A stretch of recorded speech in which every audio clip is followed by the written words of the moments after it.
Hi, my name's Rob Scott from UC Today, bringing you the latest news and conversation from the unified communications and collaboration industry.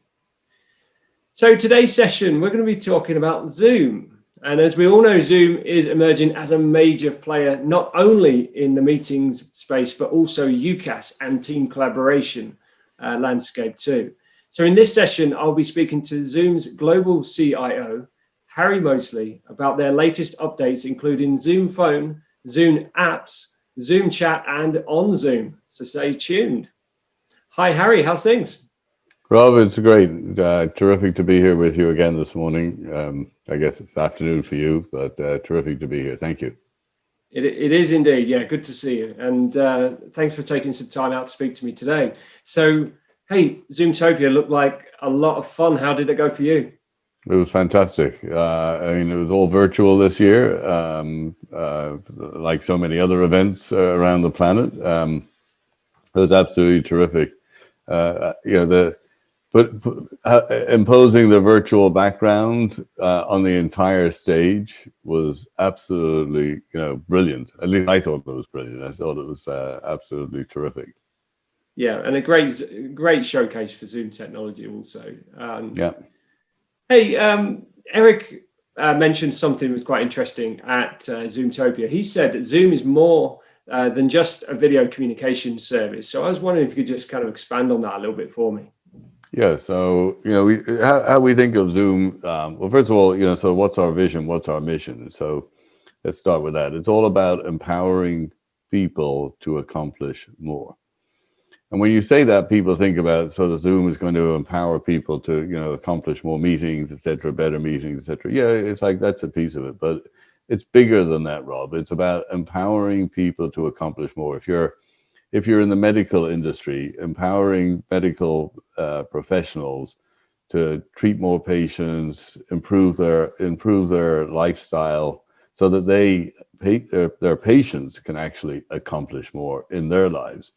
If you're in the transportation business, if you're in the hospitality business, if you're in the retail industry, it's empowering those people to actually accomplish more in their business. So that's what this is all about. And so when you think of Zoom, it's much more, like Eric said, it's much more than just a video communications platform. It's a tool, rather. It is actually a platform.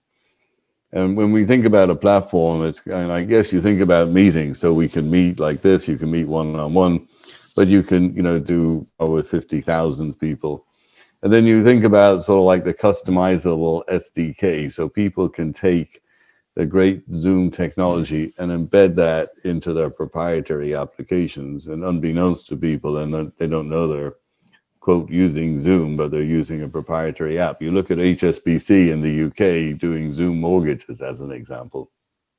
And then you've got our, sort of OnZoom that we just announced, which is all of, sort of what we saw over the last 10, 11 months, hard to say that, but over the last 10, 11 months as we've been living through this pandemic era, many of the in-person events have become virtual. Many of the brick and mortar businesses have become virtual. And so we want to enable those people who are professionals at yoga, professional at baking, professional at music classes, professional at cooking, enable them to continue their businesses in the virtual world by leveraging the Zoom platform. If you look at our end-to-end encryption that we just released, so people can do secure transactions, whether it's, sort of Goldman Sachs doing a $2.9 billion stock offering for SoftBank over the Zoom platform, M&A transactions, board meetings, healthcare, et cetera. This is like, so this is part of the platform. And then we announced our Zoom apps, which is, so, the traditional model is, so we're having a conversation and now we need to go and open a document somewhere, but right inside of Zoom, being able to go to your file store, bring up the agenda, go to the file store, make the meeting notes while you're actually in the meeting, go to your CRM application and sort of bring in the pipeline right into the meeting without having to sort of go over here and then share content, et cetera. So it's much more of an immersive experience. And we're continuing on this path. So it's really about a platform. Yeah, indeed, and a way of life for many of us, I suppose, as well. Yeah, So, and the Zoom apps piece, especially impressed. I used it the other day, and it was pretty cool. I love the way it's all baked in together. But we're going to jump in and talk about a few of these updates in a little bit more detail now. So, first of all, I wanted to ask you a bit more around kind of Zoom Phone, your UCaaS proposition, I suppose. I suppose the whole platform's UCaaS nowadays. 22% attachment rate, I hear. So that's pretty impressive. And you've landed on the Magic Quadrant for UCaaS 2020. So congratulations. And as a new entrant, to end up in the top right quadrant of the MQ as a leader in the space, that's very unique for a new entrant. So we're very proud about that. Yeah, in just 2 years. So pretty impressive, Harry. So how important is UCaaS to the future of Zoom, and why? Well, if I go back, almost 3 years ago when I, was talking to Eric for the first time about joining Zoom, that was his vision, man. That was his vision right from the get-go, was UCaaS. Because we've always had sort of different, sort of communications tools, but the ability to be able to take any one of those tools, so to speak, whether it's video or voice or chat, etc. You want to be able to sort of switch it up and be able to transition from one medium to another medium in a seamless and frictionless fashion. So imagine you're a leader and you've got a chat session going with your team, and now suddenly you want to sort of you want to share content. Being able to share content instantly, being able to spin up a voice call, being able to spin up video. If I'm doing a phone call with you, being able to elevate that into video and then start sharing content with you. That's the true UCaaS vision. And that's always been a part. So it's incredibly important, absolutely incredibly important. As you say, that is the holy grail of UC, I suppose, isn't it? Bring it all together. Yeah, bring it all together in a seamless, frictionless fashion with great security, with great reliability, and with really easy to use. Which you do all those things very well. And, I was interested to kind of ask you a little bit more, and this is a nice segue onto my next question around kind of Zoom chat, because Zoom chat is much more than just Zoom chat. I think it's a real contender in the team collaboration space. Would you agree? Absolutely. It's like, we love our chat, and, it's very easy to use. And especially in this distributed workforce now, it's like I have, a bunch of tiles up here for people that I frequently interact with. And so, if Gary, asks me a question or shares something with me, I can see it instantly. If I need to get to Andrea about something, or I need to get to Sansi about something, it's like I have all these tiles across the top of my screen. I can see their presence. If I want to talk to Gary, it's like one click and I'm there. If I want to talk to, Magnus, one click and I'm there. If I want to talk to Annabelle. So it's all very easy. And it's, Rob, it's almost like they're sitting there. Can you imagine, if you go into the office, if we all went into the office and we were all sitting in an open area, I can look and I can see people, and I can read, I can lean across and say, "Hey, Magnus, quick question."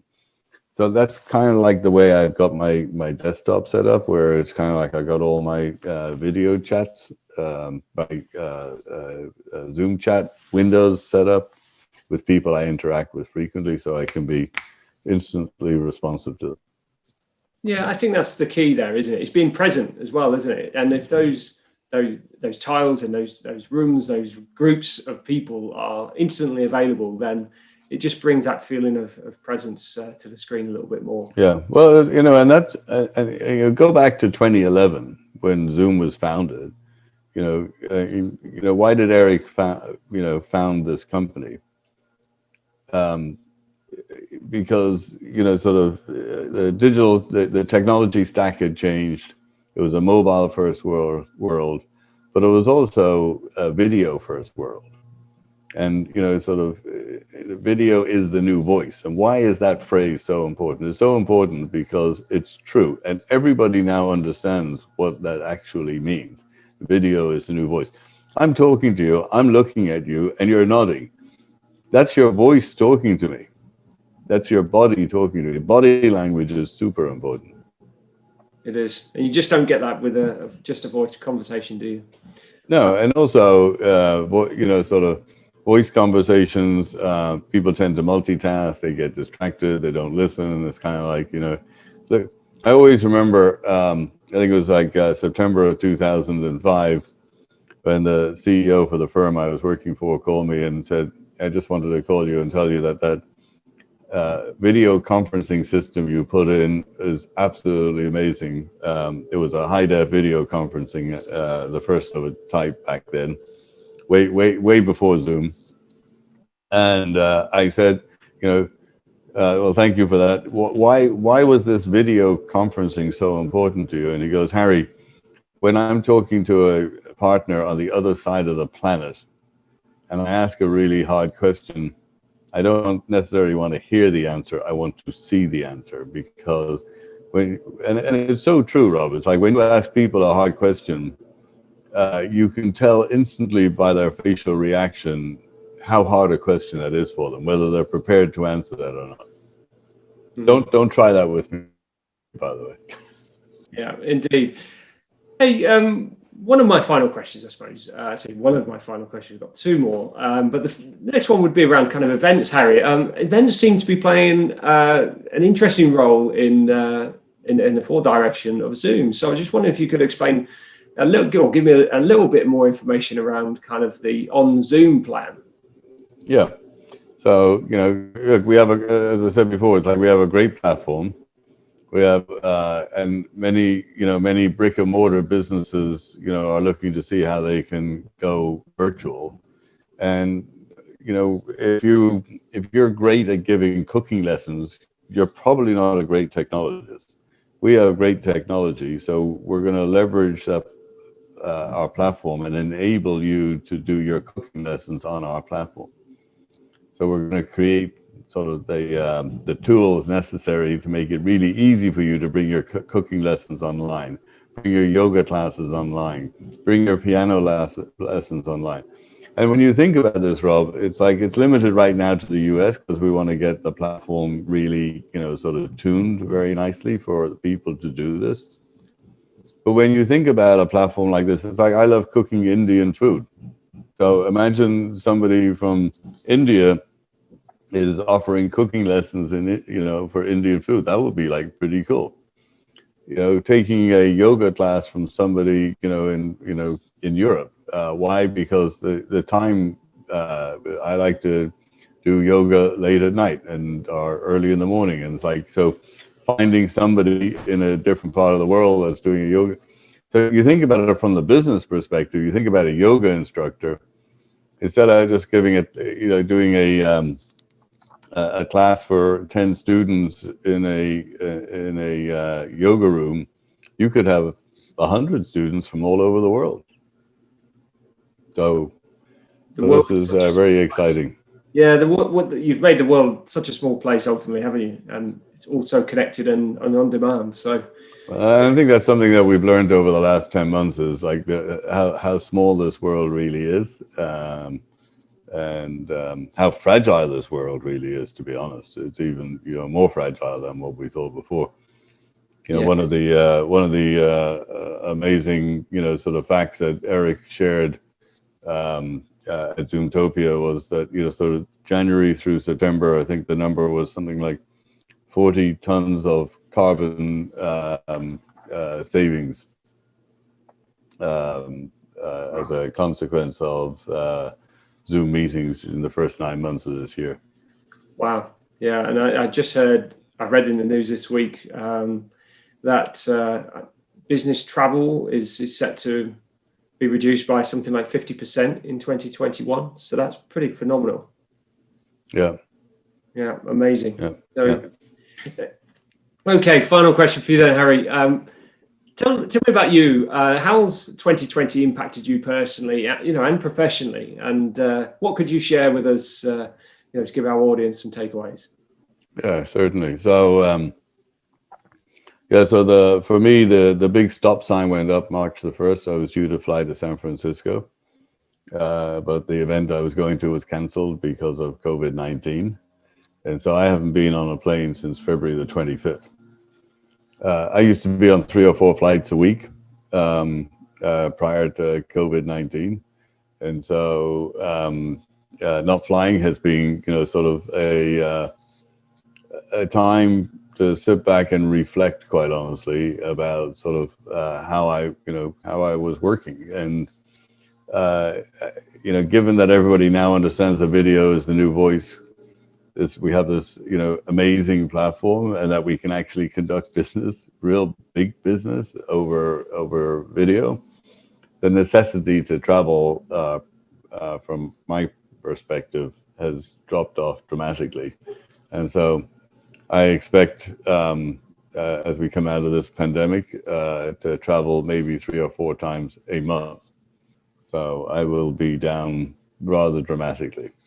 On a personal level, I've taken up tennis, I've taken up mountain bike riding, I've been improving my cooking skills. I think I can remember the 5 times that my wife and I have been out for dinner over the last 10 months. So do the math around that. I've cooked an awful lot of dinners. I'm the cook in the house, and I happen to love cooking, and it's a bit of a transition from sort of work to home, because I'm working at home. Put on some music, open some wine, and life is good. Oh, and one other thing. Oopsie daisy. Come and say hi to Rob. Oh. I wondered what that was coming up there on the screen. Hello. What's your name? This is Hershey. This is Hershey. Hershey, good to meet you. He's a 9-month-old golden doodle. Very nice. And he's my office mate.